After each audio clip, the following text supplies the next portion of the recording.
¿Te has preguntado alguna vez cuál es la vida que Dios realmente desea para ti?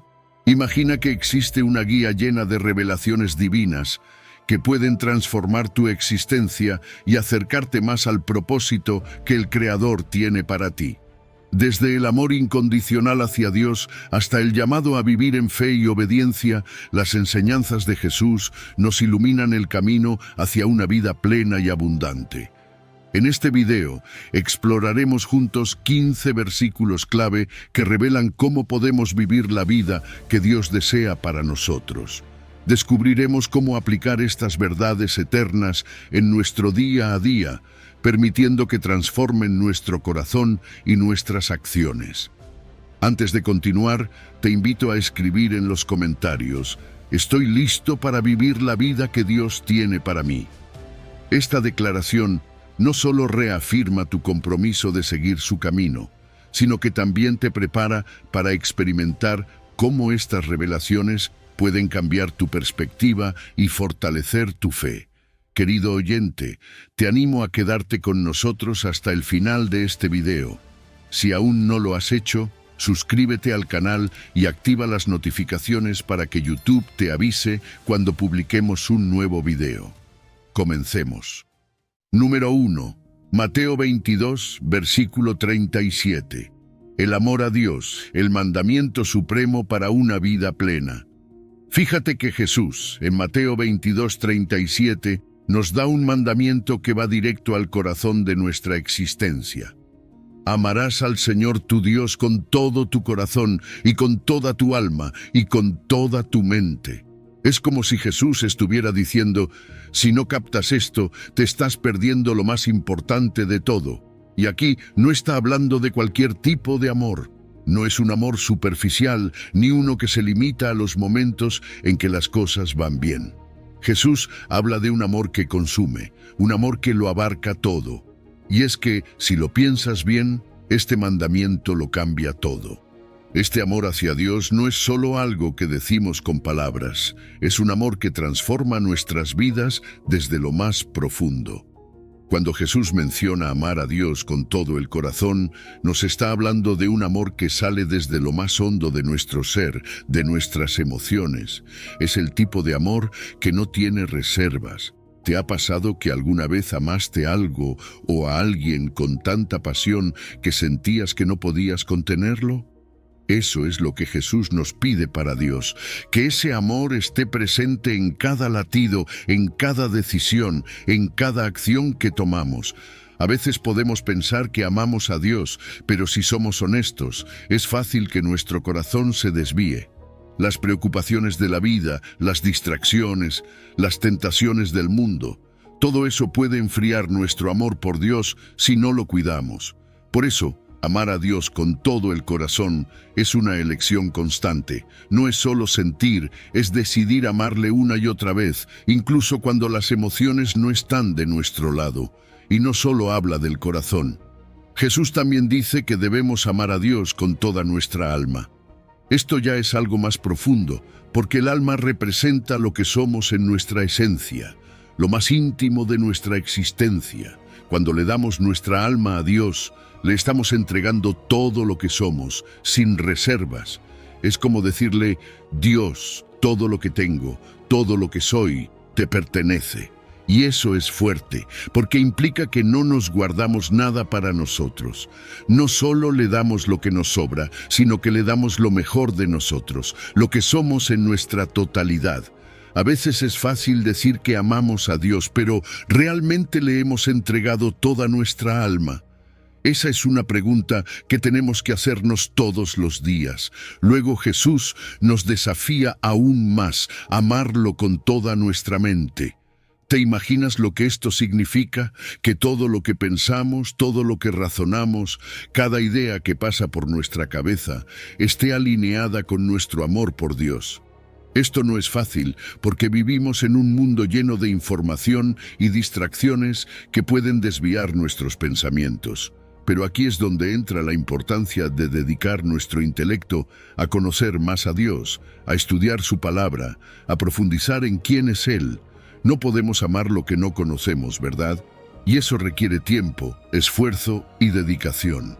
Requiere que renovemos nuestra mente constantemente, como dice Romanos 12:2, para no conformarnos a los pensamientos de este mundo, sino para que nuestros pensamientos estén alineados con los de Dios. Este tipo de amor no se queda solo en palabras o en emociones. Cuando realmente amamos a Dios de esta manera, afecta todo lo que hacemos, influye en nuestras decisiones, en cómo tratamos a los demás, en cómo manejamos nuestras prioridades, porque cuando Dios es el centro de nuestras vidas, todo lo demás se organiza a su alrededor. Y esto se refleja también en nuestra obediencia. Jesús dijo que, si le amamos, guardaremos sus mandamientos, Juan 14:15. Es decir, no obedecemos por obligación, sino porque le amamos. La obediencia fluye naturalmente de un corazón que ama a Dios. Finalmente, Jesús conecta este mandamiento de amar a Dios con otro, amar a nuestro prójimo. Porque no podemos decir que amamos a Dios si no amamos a las personas que nos rodean. El amor a Dios y el amor al prójimo están entrelazados. Y aquí es donde a veces nos cuesta, porque amar a los demás no siempre es fácil. Pero si realmente hemos experimentado el amor de Dios, si estamos llenos de ese amor, no podemos evitar que se desborde hacia los demás. Ahora, déjame hacerte una pregunta. ¿Cómo estás amando a Dios hoy? ¿Es un amor de palabras? ¿O es un amor que transforma todo lo que eres? Piensa en esto, porque ese es el tipo de amor que Jesús nos llama a vivir. Y aunque no es fácil, vale la pena cada esfuerzo. Porque ese amor no solo cambia nuestras vidas, sino que también transforma el mundo que nos rodea. Número 2, Mateo 6, versículo 33. Buscad primero el reino de Dios. Fíjate que Jesús nos deja una enseñanza poderosa en Mateo 6:33. Buscad primero el reino de Dios y su justicia, y todas estas cosas os serán añadidas. A veces nos preocupamos tanto por lo que necesitamos, el dinero, el trabajo, las cosas materiales, que se nos olvida lo esencial. Jesús está diciendo aquí algo revolucionario. En vez de correr detrás de las preocupaciones del día a día, en vez de llenarnos de ansiedad por lo que no tenemos, enfoquemos nuestra vida en buscar primero el reino de Dios. ¿Te imaginas cómo cambiaría tu vida si cada mañana te preguntaras, ¿estoy poniendo a Dios en el primer lugar hoy? Cuando Jesús habla del reino de Dios, no está refiriéndose a un lugar físico. No es un reino como los que vemos en las películas o leemos en los libros de historia. El reino de Dios es su gobierno, su soberanía sobre nuestras vidas. Es cuando nosotros le damos a Dios el control, cuando le decimos, Dios, quiero que seas el rey de mi vida, que tú tomes las decisiones. Y sabes, cuando hacemos esto, nos alineamos con su voluntad, y eso trae justicia, paz y gozo.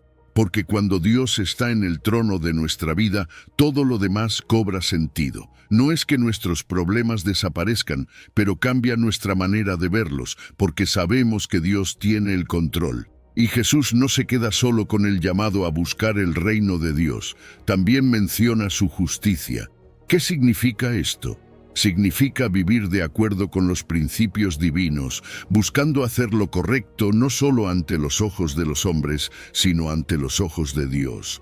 Vivir una vida justa es más que simplemente seguir las reglas, es vivir de una manera que refleja el carácter de Dios. Es tomar decisiones que no solo beneficien a uno mismo, sino que también reflejen el amor y la justicia de Dios en nuestras relaciones, en nuestras acciones diarias. Es un estándar alto, sí, pero es el estándar que nos transforma. Pero aquí viene lo increíble.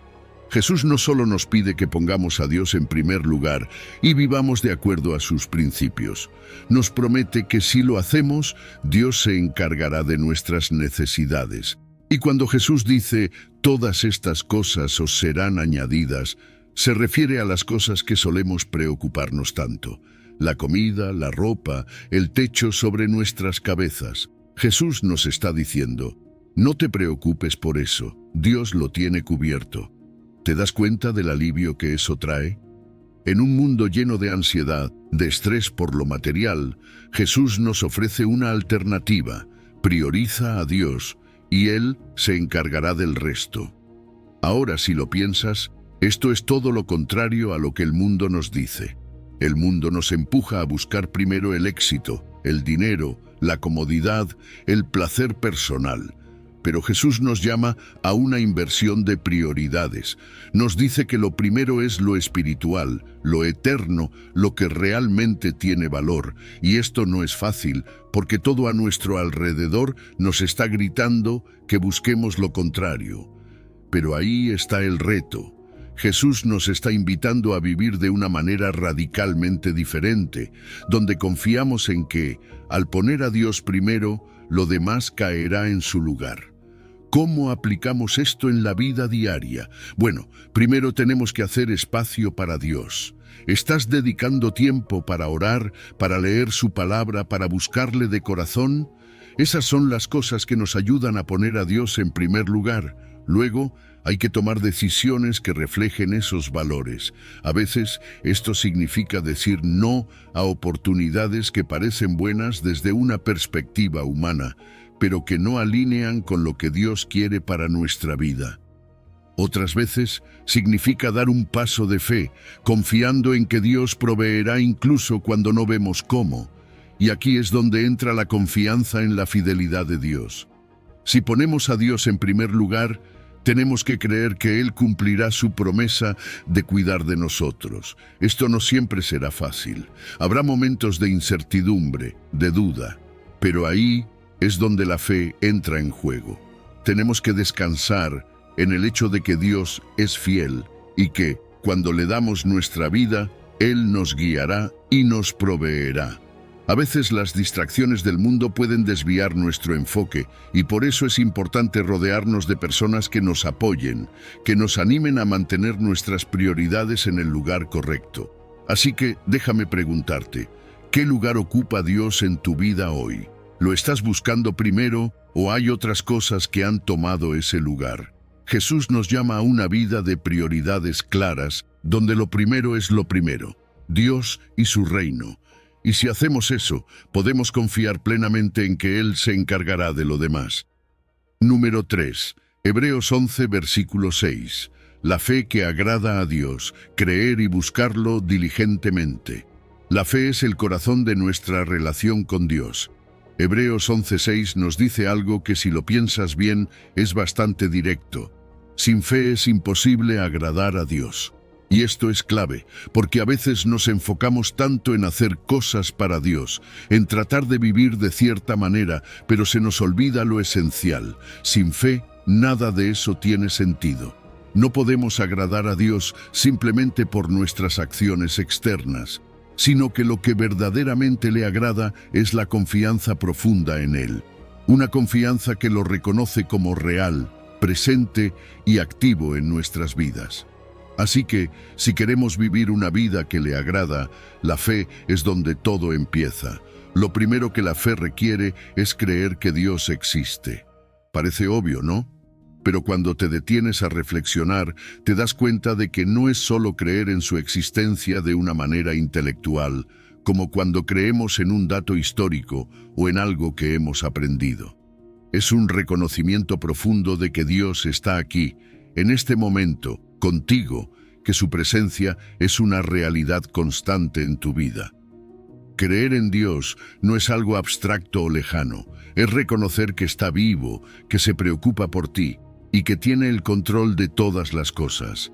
Es ese tipo de fe que transforma la manera en que vives, porque ya no caminas solo, sino que sabes que el Creador del universo camina contigo.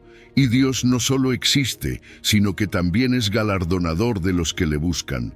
Esta es una promesa increíble, porque Dios no es indiferente a nuestras vidas. Él ve, escucha y responde. A veces podemos sentir que nuestra búsqueda de Dios no está produciendo resultados inmediatos, pero aquí está la verdad. Dios recompensa a quienes le buscan con sinceridad. No se trata solo de recompensas materiales, aunque Él también puede proveer de esa manera, sino de cosas mucho más profundas. Paz, gozo, consuelo, dirección y una intimidad con Él que nada en este mundo puede ofrecer.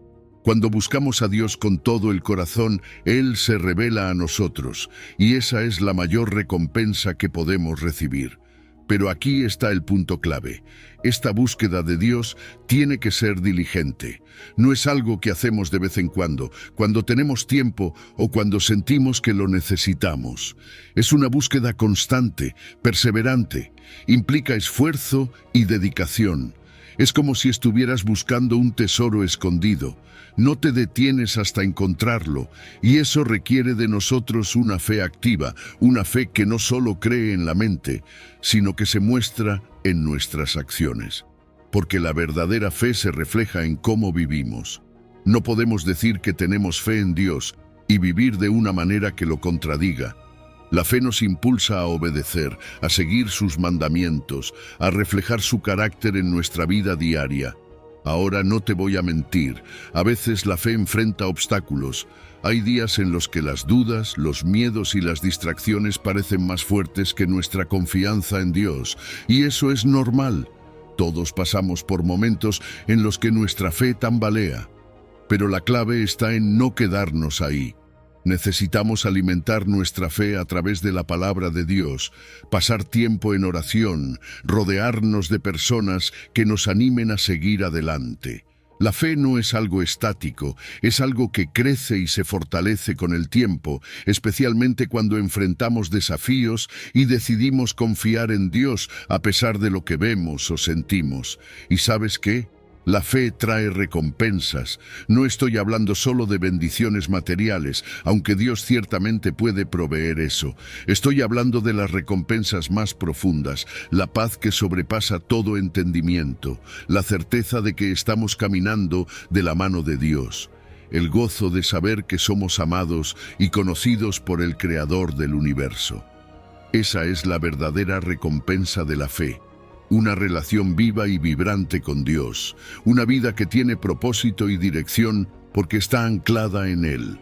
Pensemos en los héroes de la fe que encontramos en la Biblia, personas como Abraham, Moisés, Noé. Todos ellos enfrentaron situaciones que parecían imposibles, pero ¿qué los mantuvo firmes? Su fe en Dios. No porque tuvieran todas las respuestas, sino porque confiaron en el Dios que las tenía. Y esa misma fe es la que tú y yo estamos llamados a tener hoy. No tenemos que ser perfectos, solo tenemos que estar dispuestos a confiar en Él, a buscarle con todo nuestro corazón, sabiendo que Dios es fiel y que al final nunca decepciona a quienes le buscan con sinceridad. Así que déjame preguntarte, ¿cómo está tu fe hoy? ¿Estás buscando a Dios con diligencia? ¿Confías en que Él es galardonador, que recompensará tu búsqueda? Porque esa es la invitación, creer, buscar y vivir una vida de fe activa que agrada a Dios. Y cuando hacemos eso, experimentamos la plenitud de su presencia en cada área de nuestra vida. Número 4. Mateo 5, versículo 8.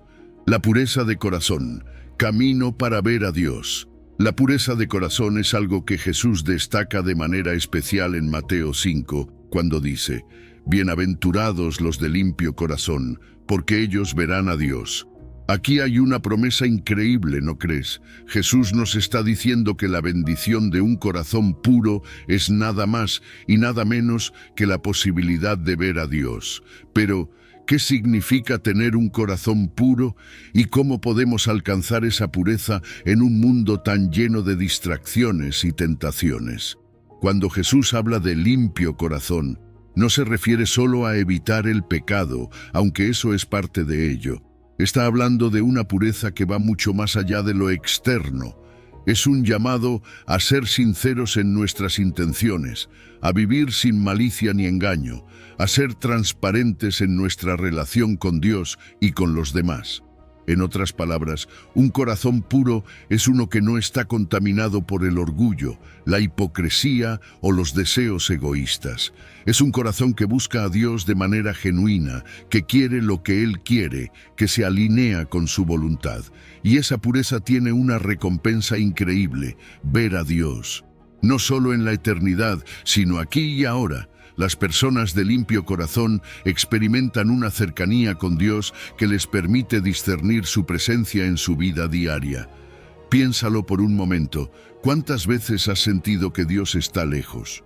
A menudo no es porque Él esté distante, sino porque nuestros corazones están llenos de cosas que nos impiden verlo. Cuando nuestro corazón está limpio, cuando lo dejamos libre de las cosas que nos distraen de Dios, comenzamos a ver su mano en cada detalle de nuestra vida. Comenzamos a notar su dirección, su consuelo, su paz. Pero este no es un proceso que ocurre de la noche a la mañana. La purificación del corazón es un viaje. Inicia con la confesión y el arrepentimiento, con reconocer que hay áreas en nuestro corazón que necesitan ser limpiadas. Aquí es donde dejamos que Dios entre y transforme lo más profundo de nuestro ser. La pureza de corazón no es algo que podemos lograr por nuestra propia fuerza.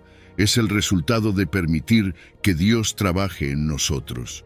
Necesitamos depender de Él para que a través del Espíritu Santo nos transforme y nos ayude a vivir de manera que nuestras intenciones y acciones reflejen su carácter. Es importante recordar que lo que está en nuestro corazón se refleja en nuestras acciones. Jesús lo dijo de manera clara: de la abundancia del corazón habla la boca. Mateo. Si nuestro corazón está lleno de pureza, eso se verá en la forma en que tratamos a los demás, en cómo enfrentamos las dificultades, en cómo tomamos decisiones. Un corazón puro produce una vida justa, una vida que busca agradar a Dios en todo. No se trata de ser perfectos, sino de permitir que la pureza interna influya en cada aspecto de nuestra vida exterior. Claro, esto no es fácil. Vivimos en un mundo lleno de tentaciones y distracciones que pueden contaminar nuestro corazón si no estamos vigilantes. Las cosas que vemos, lo que escuchamos, las conversaciones en las que participamos, todo eso puede afectar la pureza de nuestro corazón. Por eso es tan importante cuidar lo que permitimos que entre en nuestra vida. Proteger nuestros ojos, oídos y mente es esencial para mantener un corazón limpio. Y no estamos solos en este proceso. Dios nos ha dado herramientas para ayudarnos. El estudio de la palabra es fundamental porque nos muestra lo que es verdaderamente puro y nos da un estándar a seguir. La oración nos permite abrir nuestro corazón a Dios, pedirle que lo examine y lo limpie. Además, la comunión con otros creyentes nos da apoyo, nos ayuda a mantenernos enfocados y nos da la oportunidad de crecer juntos en santidad. Un corazón puro no solo transforma nuestra relación con Dios, sino también nuestras relaciones con los demás. Cuando tenemos un corazón limpio, nuestras interacciones son más auténticas, más amorosas. La pureza de corazón fomenta la confianza, porque no hay doblez ni engaño. Las personas pueden ver que actuamos con sinceridad, con buenas intenciones, y eso genera relaciones más fuertes, más saludables. Así que, aunque el camino hacia la pureza de corazón puede ser desafiante, las recompensas valen cada esfuerzo. La promesa de ver a Dios, de experimentar su presencia de manera real y tangible en nuestras vidas, es algo que debemos anhelar con todo nuestro ser.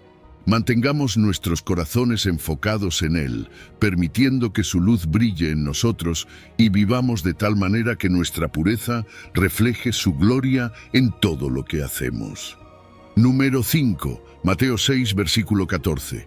El perdón que libera, clave para la sanidad y la reconciliación. El perdón es algo que, aunque lo escuchamos muchas veces, no siempre es fácil de poner en práctica. En Mateo 6:14, Jesús nos dice algo que va directo al corazón, porque si perdonáis a los hombres sus ofensas, os perdonará también a vosotros vuestro Padre Celestial. Aquí no se trata de una simple sugerencia, es un mandato. Jesús nos está diciendo que el perdón es parte esencial de nuestra relación con Dios. Si queremos recibir su perdón, debemos estar dispuestos a perdonar a los demás, y sé que esto no siempre es sencillo. A veces el dolor que llevamos dentro es tan profundo que parece imposible soltarlo. Pero Jesús nos muestra que el perdón es la clave para liberarnos de ese peso. Perdonar no significa que olvidemos lo que nos han hecho o que justifiquemos el mal que hemos recibido. El perdón no es decir todo está bien, cuando claramente no lo está. El perdón es una decisión, es elegir liberar al ofensor de la deuda emocional que sentimos que nos debe, no porque lo merezca, sino porque nosotros hemos sido perdonados por Dios de cosas mucho más grandes. Perdonar es soltar ese resentimiento que nos ata, esa amargura que envenena nuestro corazón. Y cuando hacemos eso, algo maravilloso sucede. Comenzamos a experimentar verdadera libertad, porque cuando no perdonamos, somos nosotros quienes cargamos el peso del rencor. El resentimiento es como un veneno que lentamente va destruyendo nuestra paz interior, afectando nuestra salud emocional y hasta nuestras relaciones con los demás. Pero el perdón tiene el poder de liberarnos de todo eso. Nos da paz, una paz que sobrepasa el entendimiento. Nos permite respirar con libertad, sin que esa herida nos controle más.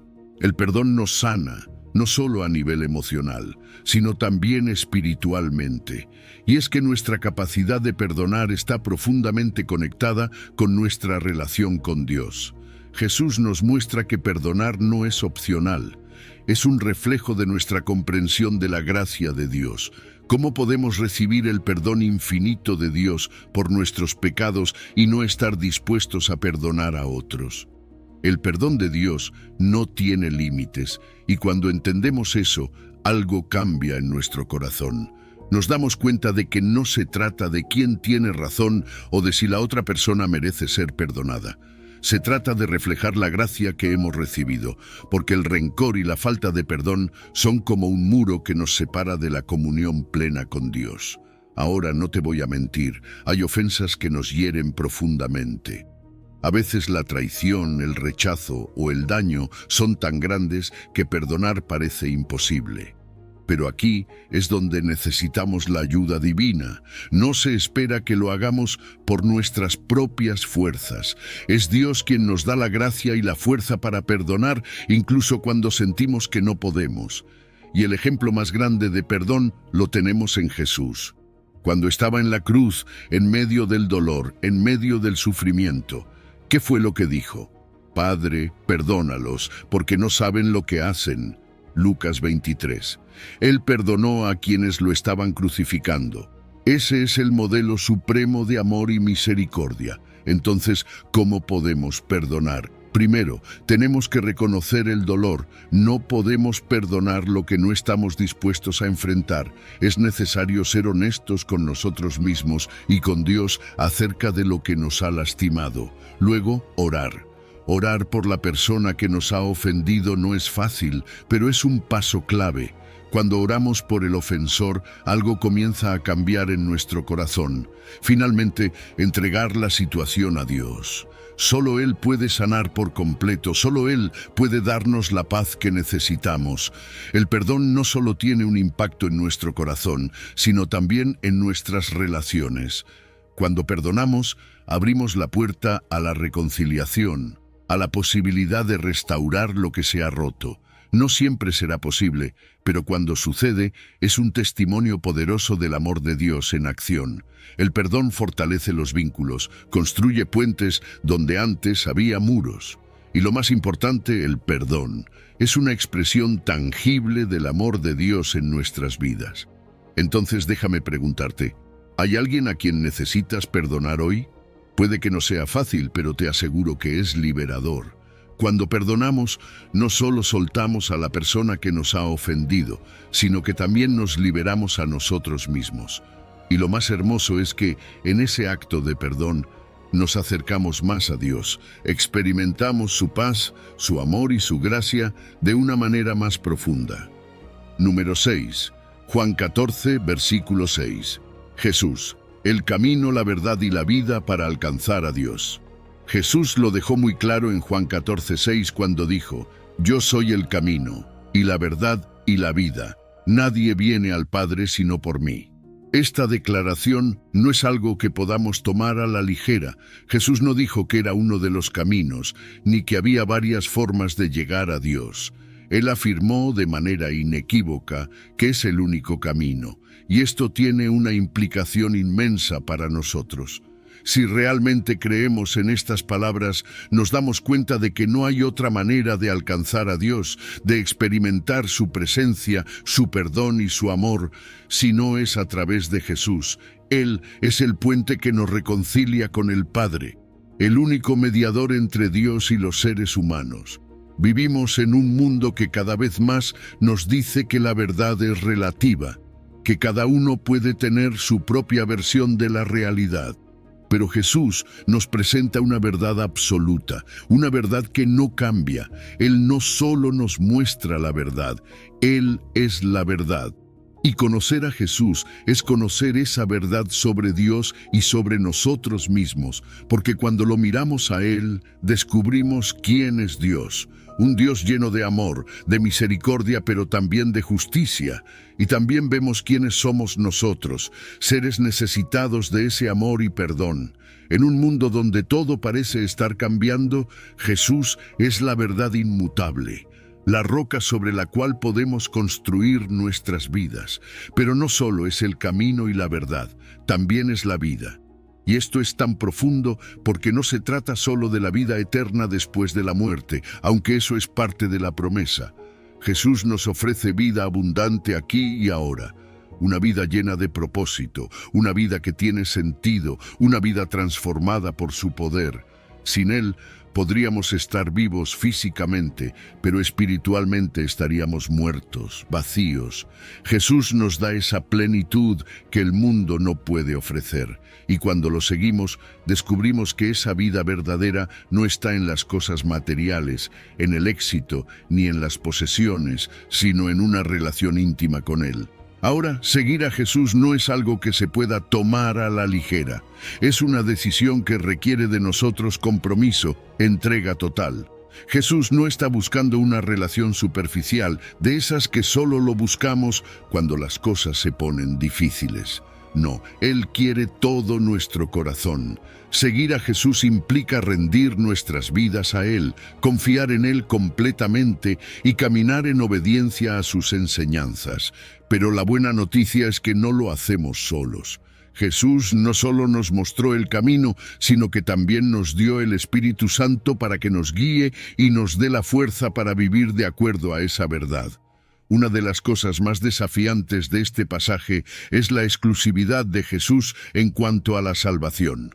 Hoy en día, mucha gente cree que hay muchos caminos para llegar a Dios, que cada uno puede seguir su propia verdad y aún así alcanzar la vida eterna. Pero Jesús es claro, Él es el único camino, no es una de las muchas opciones, es la única. Esto puede sonar difícil de aceptar, especialmente en una cultura que valora tanto la diversidad de creencias. Pero si tomamos en serio las palabras de Jesús, debemos reconocer la urgencia de aceptar este llamado y compartirlo con otros. Jesús también nos revela algo increíble. A través de Él, conocemos al Padre. Él es la imagen visible del Dios invisible. Cuando miramos a Jesús, vemos el carácter y el corazón de Dios. Vemos su amor incondicional, su compasión, su deseo de restaurar lo que está roto.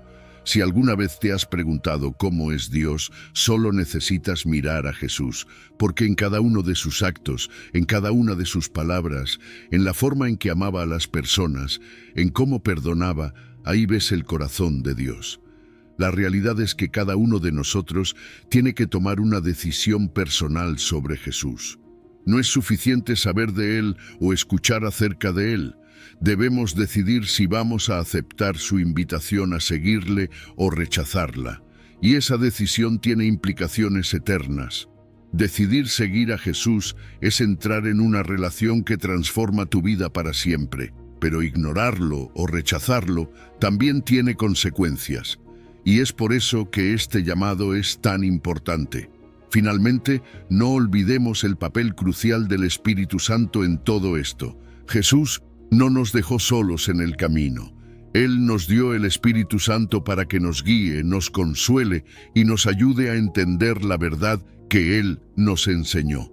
El Espíritu nos ilumina y nos capacita para vivir la vida que Jesús nos ofrece.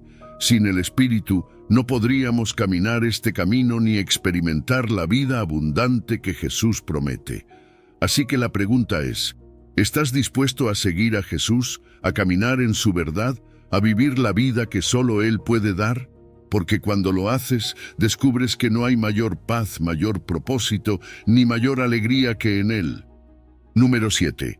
Mateo 16, versículo 24. Tomar la cruz. El llamado al discipulado auténtico. Jesús nos hace una invitación clara y directa en Mateo 16, 24 cuando dice: Si alguno quiere venir en pos de mí, niéguese a sí mismo, tome su cruz y sígame. Esta no es una invitación cualquiera, no es una propuesta ligera. Jesús nos está llamando a algo profundo, a un compromiso que transforma la vida. Si alguna vez te has preguntado ¿qué significa seguir verdaderamente a Jesús? Aquí lo tienes. No es solo creer en Él o asistir a la iglesia los domingos, es algo mucho más radical. Es un llamado a dejar de lado nuestros propios deseos, a renunciar a lo que pensamos que es mejor para nosotros y decir: Señor, que se haga tu voluntad, no la mía. Negarse a uno mismo es lo primero que Jesús menciona. Y sabes, esto no es fácil. Vivimos en una sociedad que constantemente nos dice que sigamos nuestros sueños, que pongamos nuestras metas y deseos por encima de todo. Pero Jesús nos dice lo contrario, que pongamos la voluntad de Dios primero. Esto significa renunciar a las prioridades egoístas, esas cosas que a veces nos alejan de lo que Dios quiere para nuestras vidas. Negarse a sí mismo es reconocer que el propósito de Dios es mayor y mejor que el nuestro, aunque no siempre lo entendamos en el momento. No se trata de una pérdida, sino de un cambio de enfoque, de nosotros hacia Dios. Y luego Jesús dice que debemos tomar nuestra cruz. Sabes, en el tiempo de Jesús, la cruz no era un simple símbolo religioso como lo es hoy en día. La cruz significaba sufrimiento, sacrificio y, en última instancia, muerte. Jesús nos está pidiendo que estemos dispuestos a enfrentar las dificultades, los desafíos, las luchas que vienen con el hecho de seguirle. Porque, y aquí está la realidad, seguir a Jesús no siempre será cómodo. A veces significará que seremos rechazados, que enfrentaremos oposición o que incluso seremos perseguidos por nuestra fe. Tomar la cruz significa estar dispuestos a sacrificar nuestras comodidades, nuestras ambiciones y, en algunos casos, incluso nuestra seguridad por causa de Cristo. Pero a pesar del costo, hay una recompensa inmensa en seguir a Jesús. Sí, el discipulado es desafiante, pero las bendiciones que vienen con él no tienen comparación. La promesa de vida eterna, la comunión con Dios, la paz que sobrepasa todo entendimiento. Todo esto es lo que recibimos cuando decidimos seguir a Cristo. Y no solo eso, sino que experimentamos una vida con propósito. Una vida que tiene sentido porque está alineada con el plan divino. Jesús no solo nos pide que tomemos la cruz, Él mismo lo hizo. Jesús no nos llama a hacer algo que Él no haya hecho primero. Él tomó su propia cruz, tanto de manera literal como figurativa. Fue un sacrificio inmenso, pero fue a través de ese sacrificio que nos abrió la puerta a la salvación. Cuando miramos la cruz de Cristo, vemos el amor más grande que jamás ha existido. Él nos dio el ejemplo, y al seguirle, estamos caminando en sus pasos, sabiendo que, aunque haya sacrificio, hay victoria al final.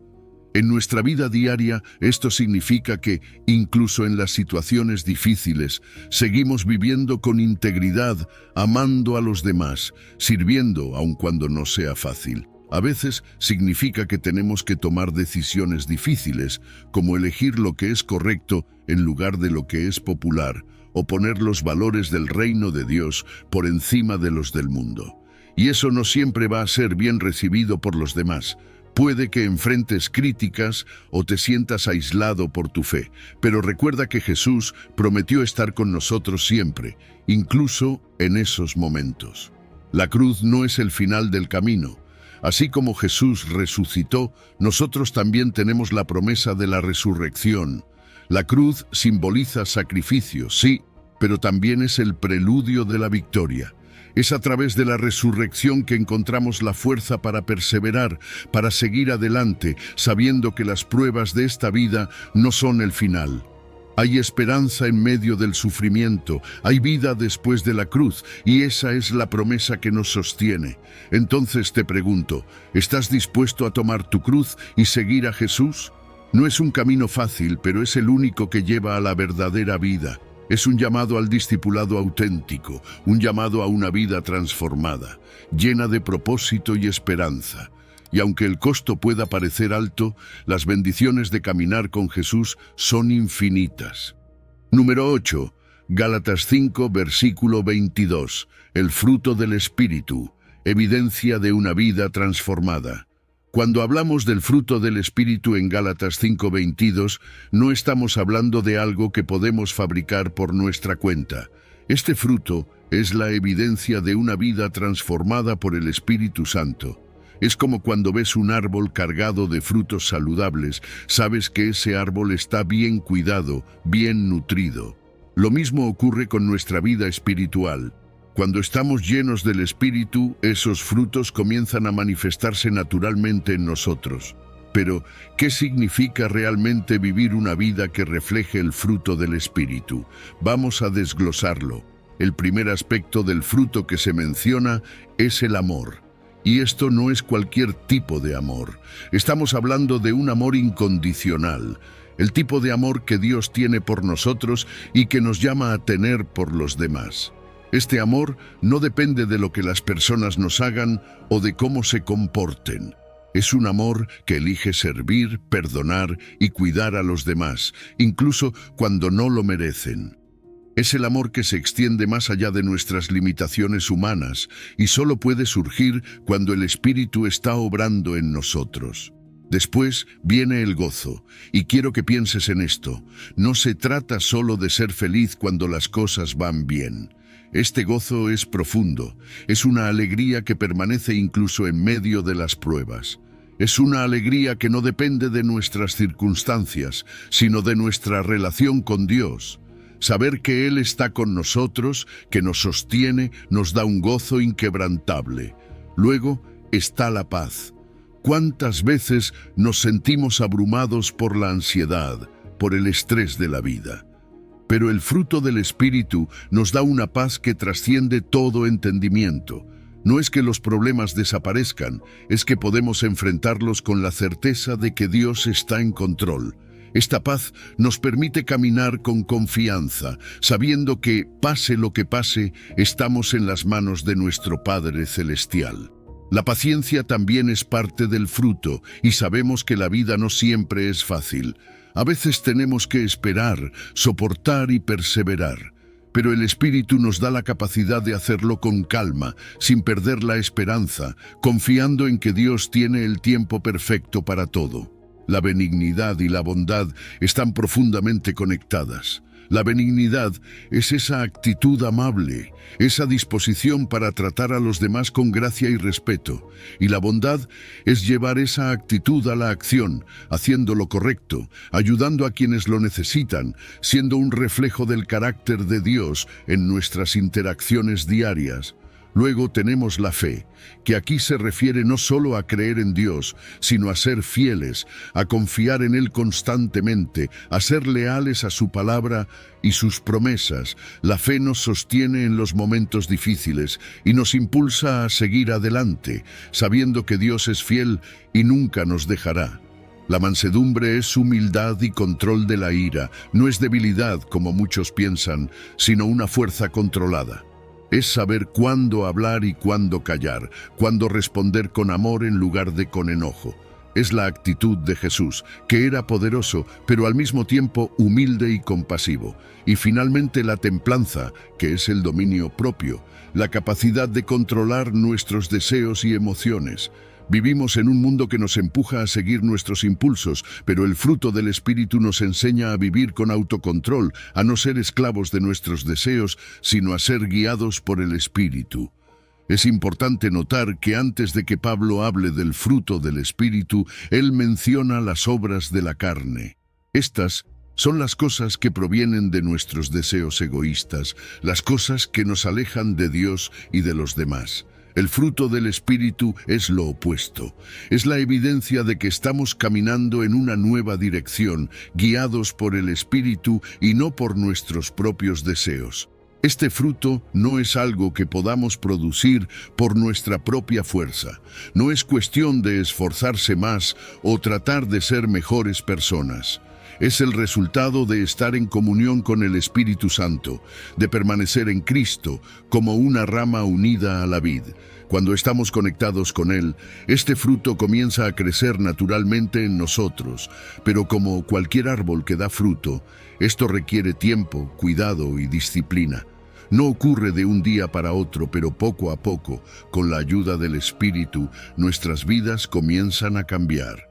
Este fruto no solo transforma nuestra relación con Dios, sino también nuestras relaciones con los demás. Nos capacita para amar, servir y vivir en armonía con las personas que nos rodean.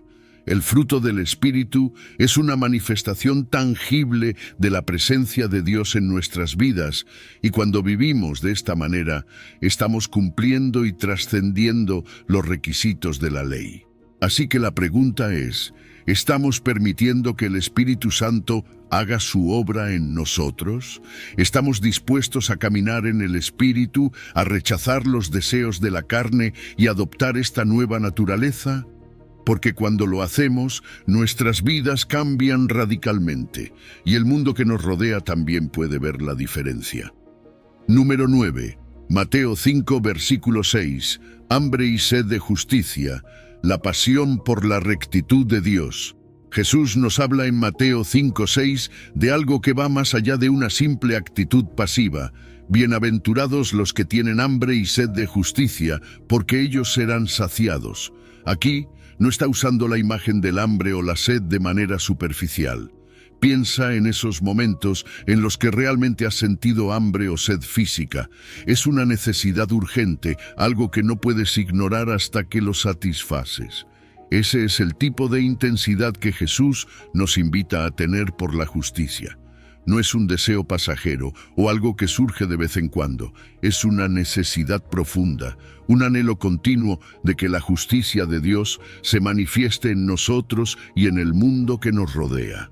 Cuando hablamos de justicia, no solo nos referimos a la justicia legal, a que las leyes se cumplan o a que los culpables sean castigados. No, la justicia de la que Jesús habla es mucho más amplia.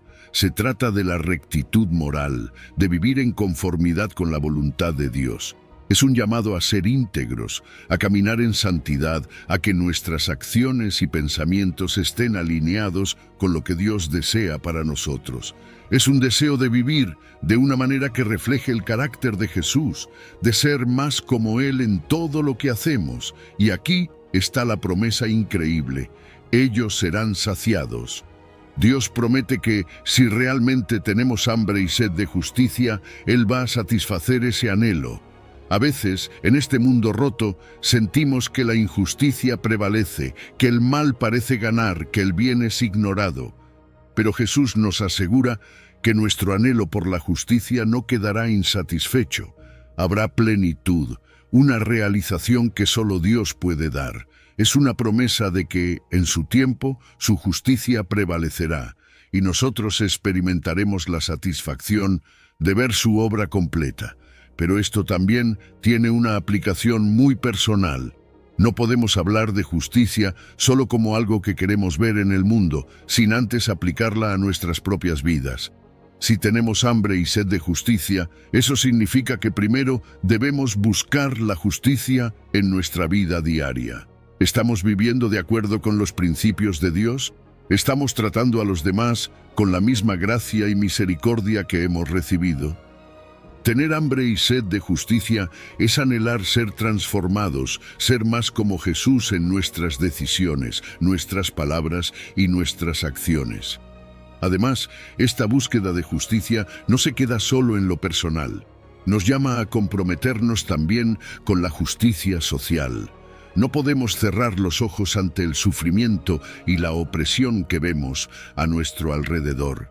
Si verdaderamente deseamos la justicia de Dios, eso nos llevará a actuar, a defender a los oprimidos, a luchar contra la injusticia donde sea que la encontremos.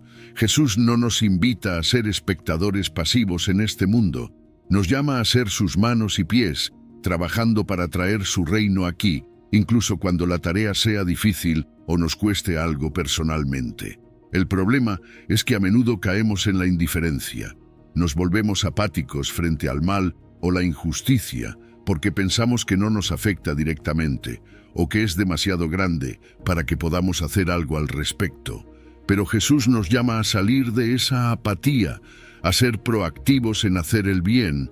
No se trata de esperar a que alguien más haga algo, sino de que tú y yo tomemos acción, que decidamos vivir en integridad y justicia y ser una luz en este mundo oscuro. Ahora, aunque tenemos este llamado a actuar, también debemos reconocer que la verdadera justicia solo puede venir de Dios.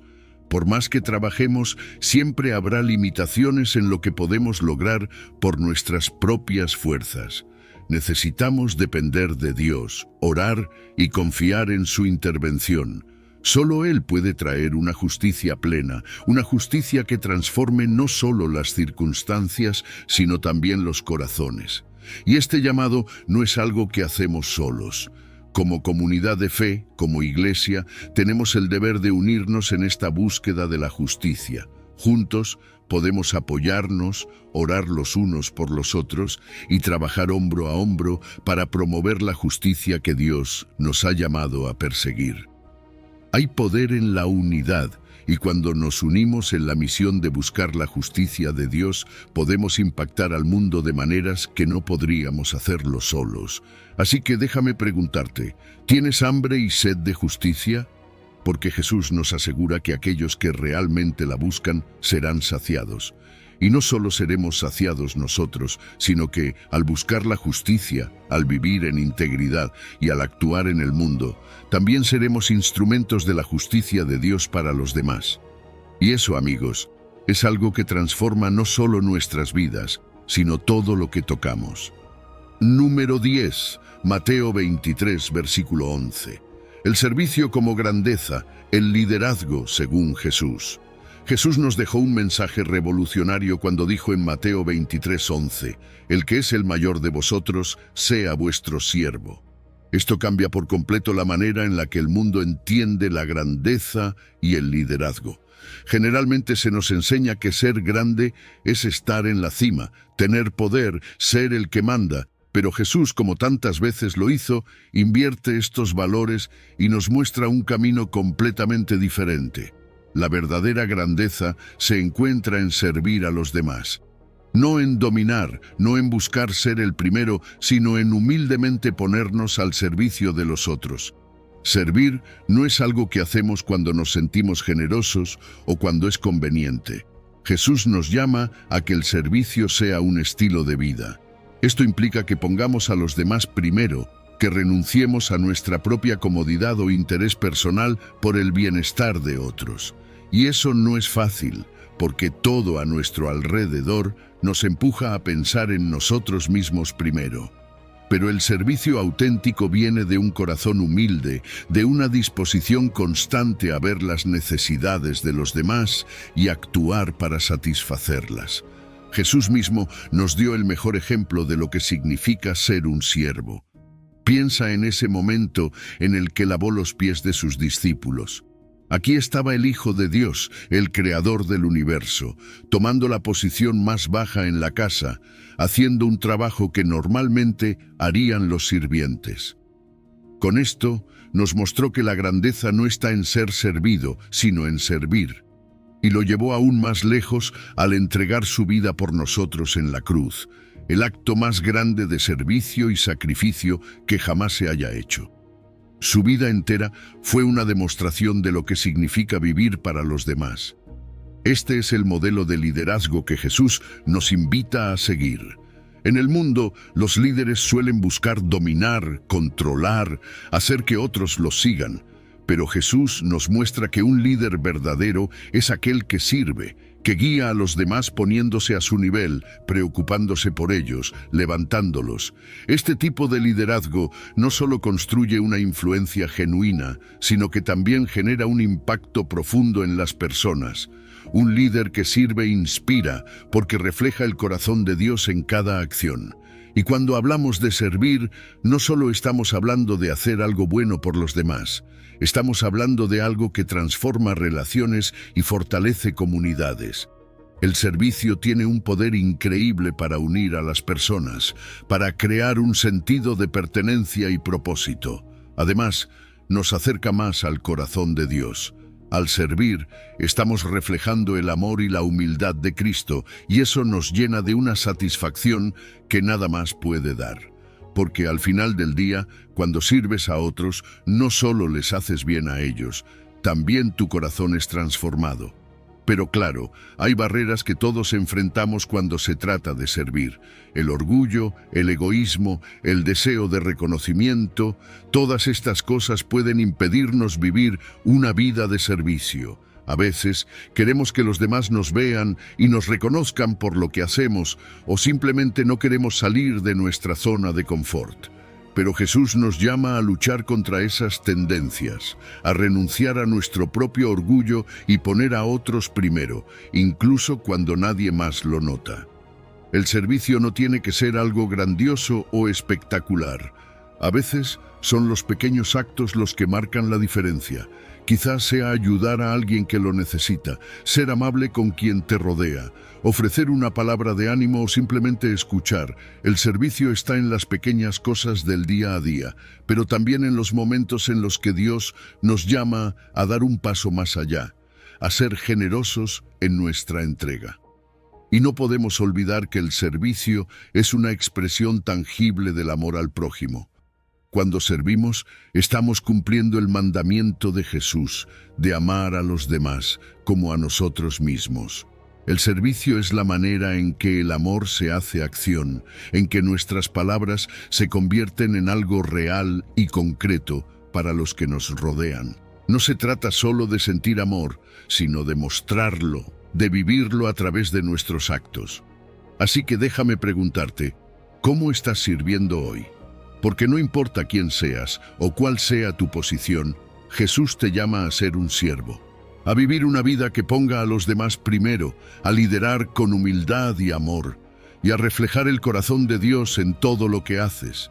Y cuando lo hacemos, descubrimos que en el servicio hay una grandeza mucho más profunda que cualquier poder o estatus que el mundo nos pueda ofrecer.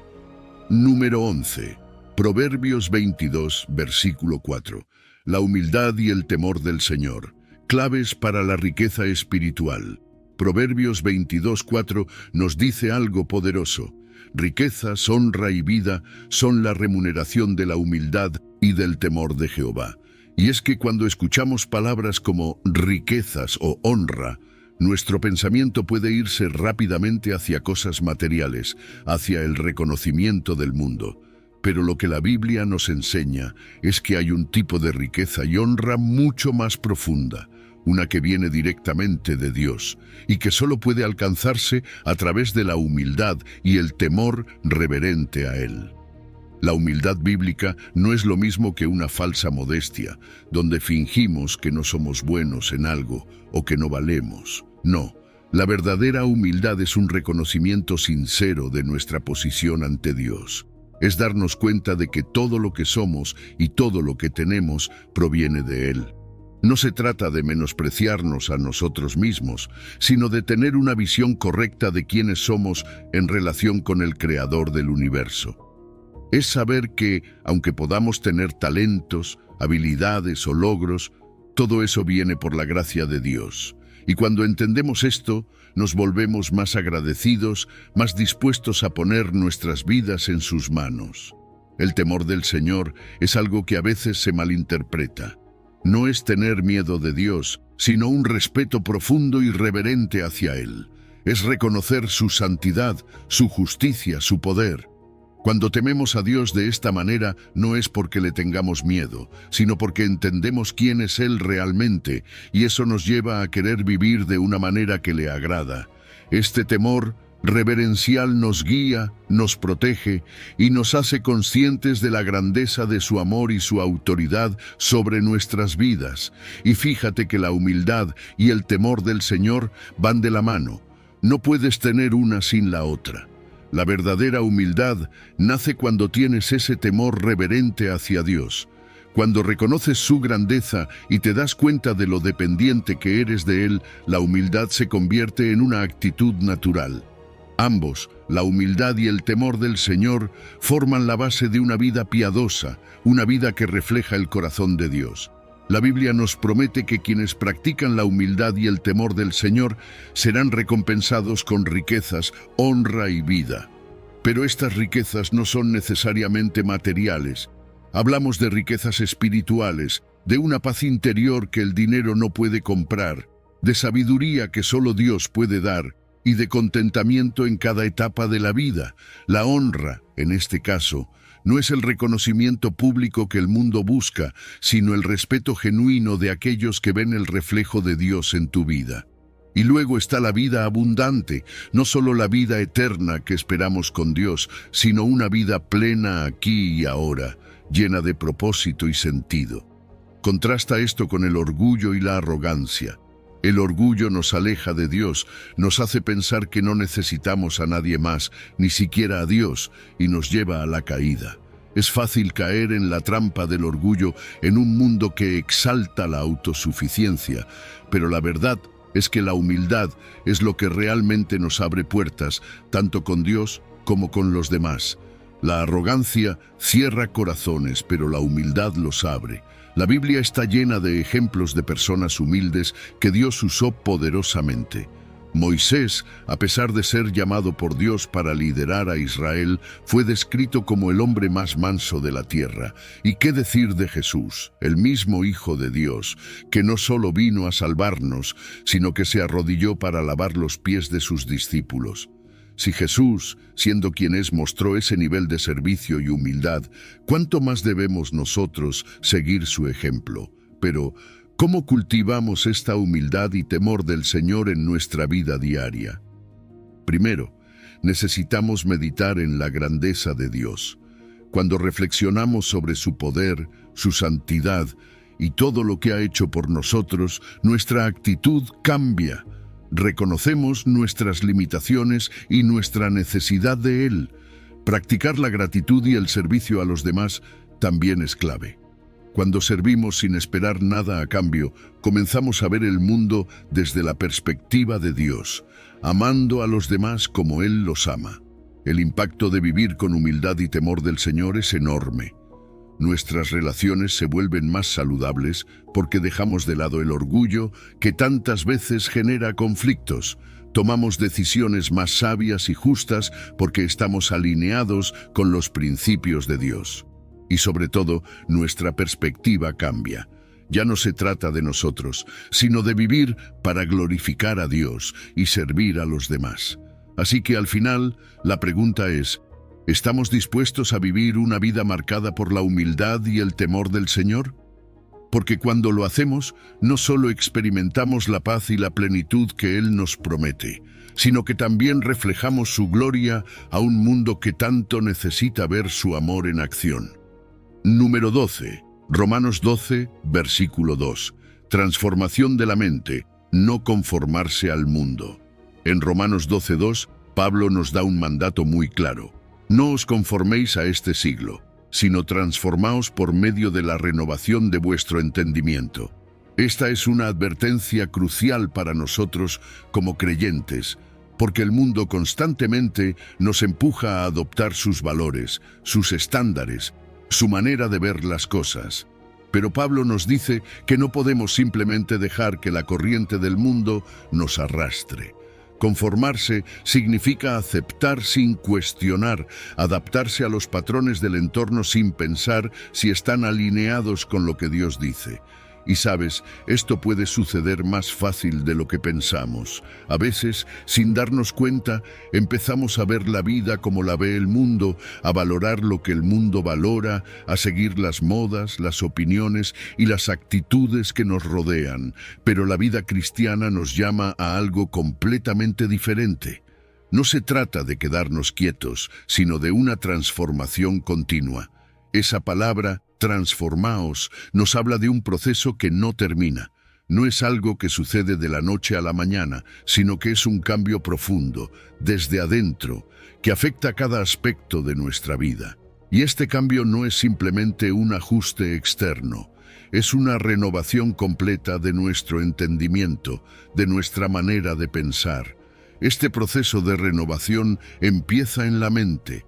Es como si Dios estuviera diciendo, cambia la forma en que ves las cosas y todo lo demás cambiará. La mente es el campo de batalla donde se deciden nuestras acciones, nuestras decisiones, incluso nuestros deseos. Y cuando nuestra mente es renovada, no solo vemos el mundo de una manera diferente, sino que empezamos a vivir de manera diferente. ¿Y cómo se renueva nuestra mente? A través de la palabra de Dios. Es en la Biblia donde encontramos la verdad, donde descubrimos los principios divinos que nos transforman. Pablo nos dice que al renovar nuestra mente podemos descubrir cuál es la voluntad de Dios, y no cualquier voluntad, sino su voluntad buena, agradable y perfecta. A veces nos frustramos porque queremos saber cuál es el plan de Dios para nuestras vidas, pero no dedicamos tiempo a renovar nuestra mente. Queremos respuestas inmediatas sin hacer el trabajo interno, que implica estar alineados con los pensamientos de Dios. Pero es a medida que nuestra mente es transformada que comenzamos a discernir, a comprender lo que Dios quiere para nosotros. Y déjame decirte, su voluntad siempre es lo mejor. Aunque a veces no lo entendamos al principio, con el tiempo descubrimos que lo que Dios tiene para nosotros es infinitamente mejor de lo que nosotros podríamos planear. Ahora la pregunta es, ¿cómo renovamos nuestra mente de manera práctica? Primero, a través del estudio de la palabra de Dios. No se trata solo de leer la Biblia de vez en cuando, sino de profundizar en ella, de permitir que sus enseñanzas transformen la manera en que pensamos.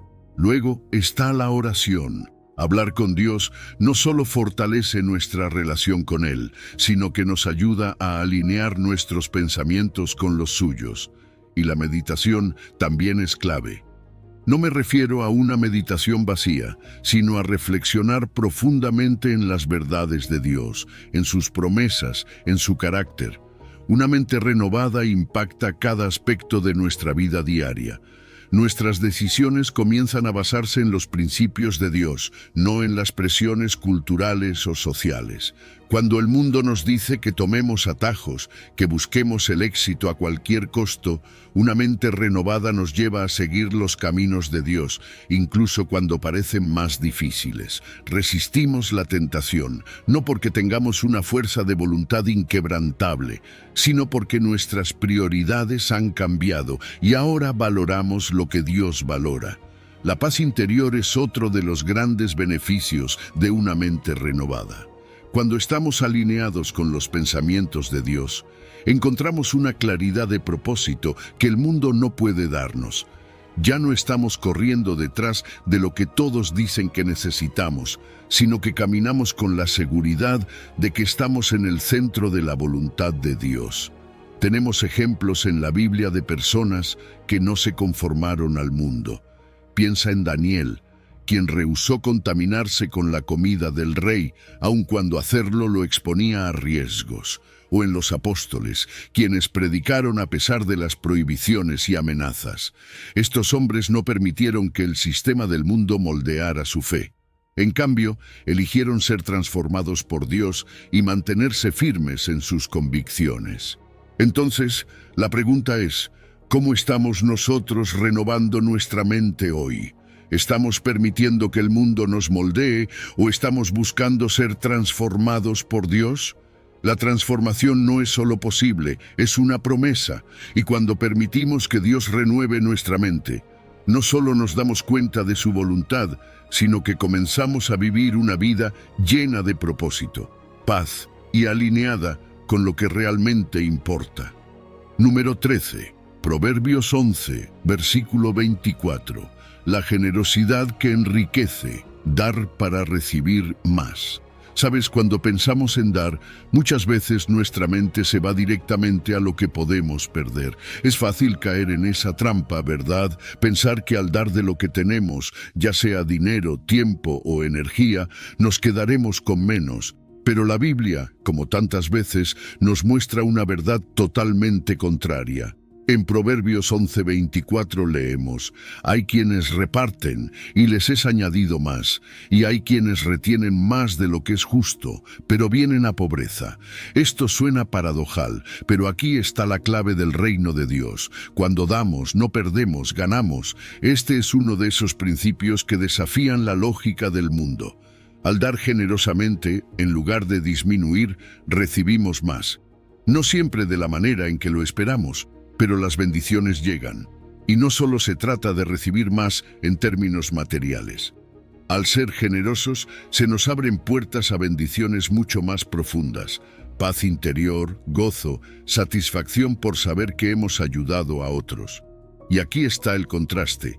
Quienes se aferran a lo que tienen, quienes retienen más de lo justo, a menudo terminan en pobreza, no solo material, sino también espiritual y emocional.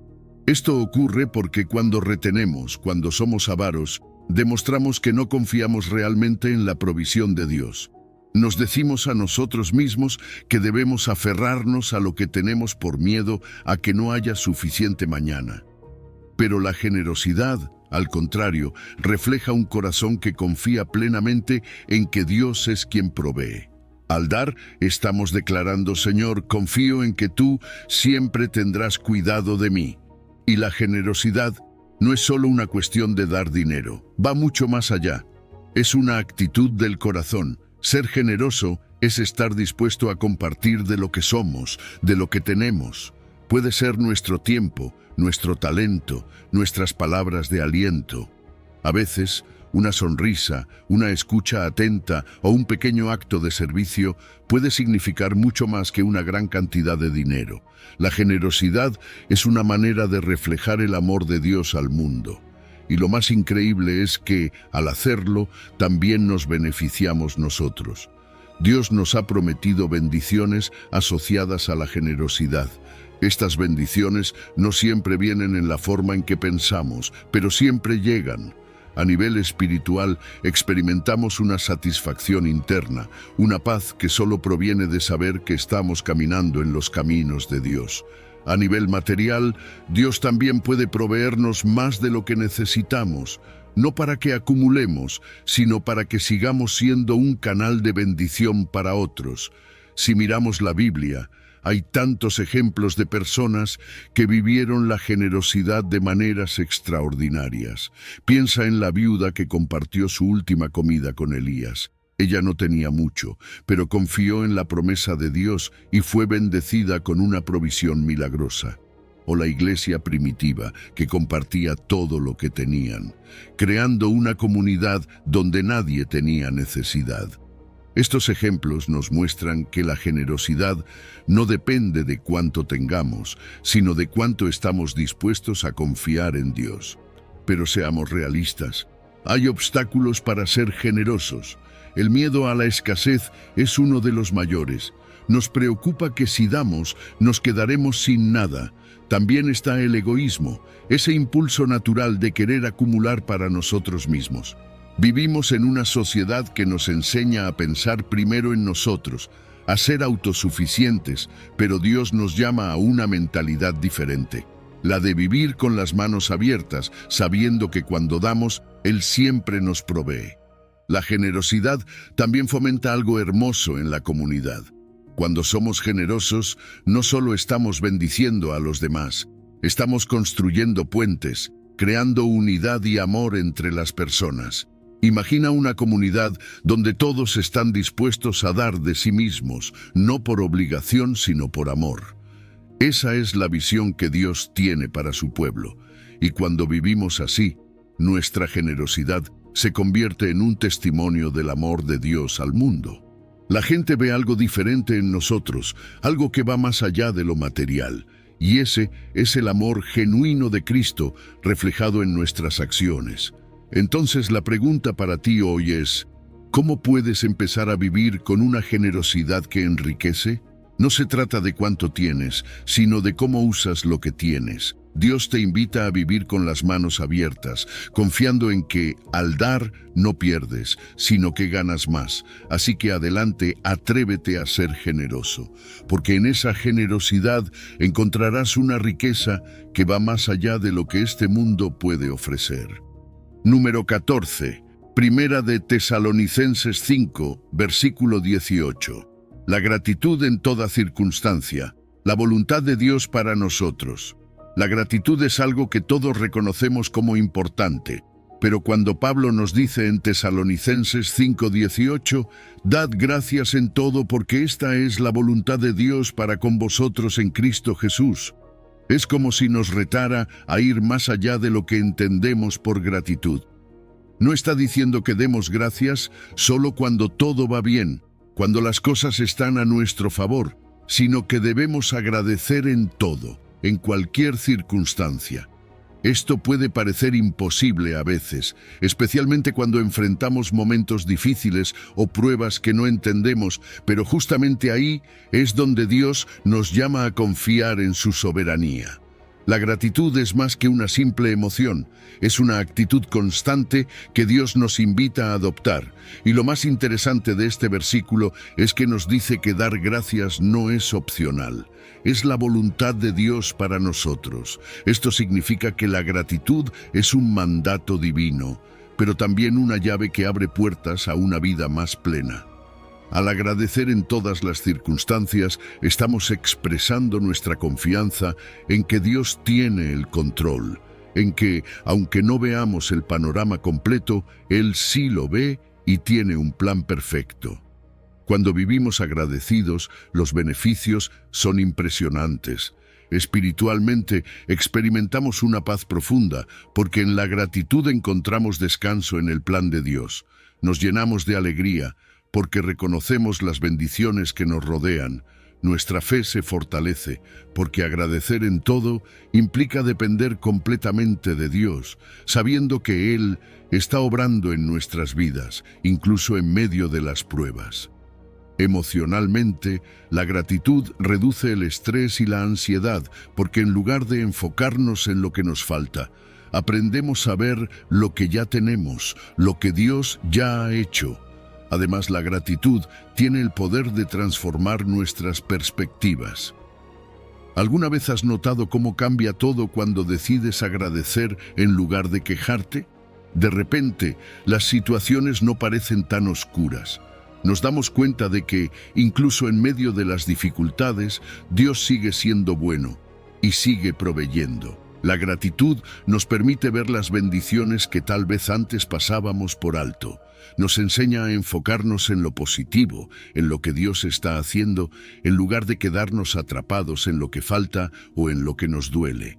Entonces, ¿cómo podemos cultivar esta actitud de gratitud en nuestras vidas diarias? Una manera muy práctica es llevar un diario de gratitud. Cada día puedes anotar algunas cosas por las cuales estás agradecido, por más pequeñas que sean. Este hábito te ayuda a enfocarte en las bendiciones y a ver con mayor claridad cómo Dios está obrando en tu vida. La oración de acción de gracias también es clave. Dedica momentos a hablar con Dios solo para agradecerle, sin pedir nada, solo expresando tu gratitud por su fidelidad y su amor.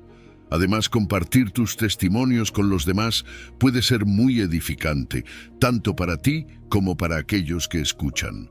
Cuando cuentas lo que Dios ha hecho por ti, no solo recuerdas sus bendiciones, sino que también inspiras a otros a reconocer la obra de Dios en sus vidas.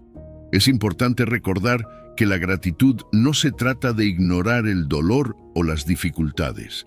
La gratitud en medio de las pruebas es una de las expresiones más puras de fe. Reconocer que, aunque no entendamos lo que está pasando, Dios tiene un propósito y puede usar incluso nuestras dificultades para nuestro bien. En momentos de prueba, dar gracias no significa que no estemos sufriendo, sino que reconocemos que Dios está con nosotros en medio del sufrimiento. Esa gratitud fortalece nuestra dependencia de Él y nos da la confianza de que Él es fiel para cumplir su promesa. La gratitud también tiene un impacto profundo en nuestras relaciones. Cuando vivimos con una actitud agradecida, no solo cambia nuestra relación con Dios, sino también nuestras relaciones con los demás. Un corazón agradecido fomenta un ambiente positivo y edificante. Somos más propensos a valorar a las personas que nos rodean, a reconocer sus esfuerzos y a expresarles nuestro aprecio. Esto mejora la comunicación, fortalece los lazos y crea una atmósfera de amor y gratitud mutua. Incluso en la Biblia encontramos poderosos ejemplos de gratitud en medio de situaciones difíciles. Pablo y Silas cantaron himnos de gratitud a Dios mientras estaban en prisión. Un acto de fe que resultó en un milagro. ¿Y qué decir de Job, quien a pesar de haberlo perdido todo, bendijo a Dios en su aflicción? Estos ejemplos nos muestran que, aunque las circunstancias puedan ser duras, siempre podemos encontrar una razón para agradecer. Así que la pregunta es, ¿cómo podemos empezar a vivir con más gratitud hoy? No importa lo que estés enfrentando, siempre hay algo por lo cual dar gracias, y cuando lo haces, no solo alineas tu vida con la voluntad de Dios, sino que también abres tu corazón para recibir su paz y su gozo en una medida que el mundo no puede entender. La gratitud transforma, y Dios nos invita a experimentarlo todos los días. Al llegar al final de este recorrido por las revelaciones de Jesús sobre la vida que Dios desea para nosotros, espero que cada versículo haya tocado tu corazón y te haya inspirado a profundizar en tu relación con el Creador. Te animo a no dejar que este momento sea pasajero. Permite que estas verdades se arraiguen en tu corazón y se reflejen en tus acciones diarias. Ama a Dios con todo tu ser. Busca primero su reino, camina en fe, practica la generosidad y vive en gratitud. Cada paso que des en este camino te acercará más al plan perfecto que Dios tiene para ti. Si este mensaje ha resonado contigo, te invito a compartir este video con alguien que también pueda beneficiarse de estas enseñanzas. Juntos podemos difundir la luz y el amor de Dios a más corazones necesitados. Y si aún no lo has hecho, considera suscribirte al canal para continuar explorando y profundizando en la sabiduría bíblica. Tu apoyo nos ayuda a seguir compartiendo contenido que edifica y transforma vidas. Que Dios te bendiga y te guíe en cada paso de tu jornada espiritual. Si has llegado al final de este video, eres una persona dedicada y comprometida con el crecimiento espiritual y el acercamiento a Dios. El hecho de que hayas llegado hasta el final demuestra tu determinación para absorber conocimiento y aplicarlo en tu vida. Sigue buscando sabiduría y trabajando para fortalecer tu fe y tu relación con Dios. Recuerda que el aprendizaje y el acercamiento a Dios son un viaje continuo y gratificante. Mis videos ayudan a las personas de cualquier edad a acercarse a Dios, redescubriendo enseñanzas olvidadas y profundizando en la palabra divina. Comenta, estoy más cerca de Dios, para hacernos saber que llegaste hasta aquí y que estás en este camino de fe con nosotros.